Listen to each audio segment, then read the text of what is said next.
તો હવે ગુજરાતમાં અંતિમ ઘડીઓ ગણાઈ રહી છે મતદાન પહેલા મહત્વના સમાચાર મળી રહ્યા છે। એક્સપ્રેસ હાઈવે પર ટ્રકમાં આગ લાગી છે। ટ્રકમાં રહેલી ચૂંટણી સામગ્રી જેમાં બળીને ખાખ થઈ ગઈ છે। ભાજપના ઝંડા, ખેસ અને સાડીનો જથ્થો બળીને ખાખ થયા હોવાનું જાણવા મળી રહ્યું છે। અમદાવાદથી સુરત જઈ રહી હતી ચૂંટણી સામગ્રી। ઘટનામાં કોઈ જાનહાનિ કે ઈજા નથી થઈ, પરંતુ આ ચૂંટણી સામગ્રી બળીને ખાખ થઈ ગઈ છે। સંવાદદાતા અમિત પટેલ પાસેથી આ ઘટના અંગે વધુ માહિતી મેળવીએ। અમિત, શું પરિસ્થિતિ અત્યારે ત્યાં?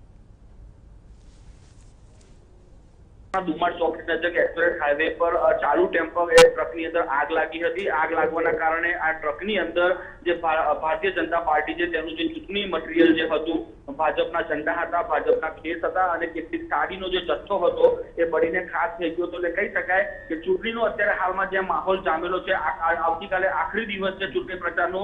એવા સંજોગોમાં ભારતીય જનતા પાર્ટીએ પણ ચૂંટણી પ્રચારને પૂરજોશ આપી દીધો હતો।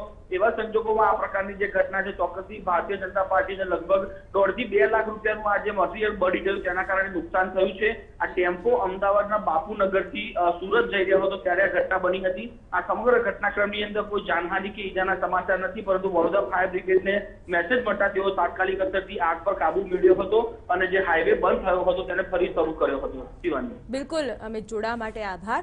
તો અમદાવાદ વડોદરા એક્સપ્રેસ હાઈવેના દ્રશ્યો મેં આપને બતાવી રહ્યા છે, જેમાં પ્રચાર સામગ્રી જે ભાજપની હતી તે બળીને ખાખ થઈ ગઈ હતી। ટ્રકમાં અચાનક આગ લાગતા પરિસ્થિતિ એવી થઈ હતી કે વડોદરા ફાયર ફાઇટરને ઘટના સ્થળે પહોંચવું પડ્યું હતું અને આગ પર કાબુ મેળવવાનો પ્રયાસ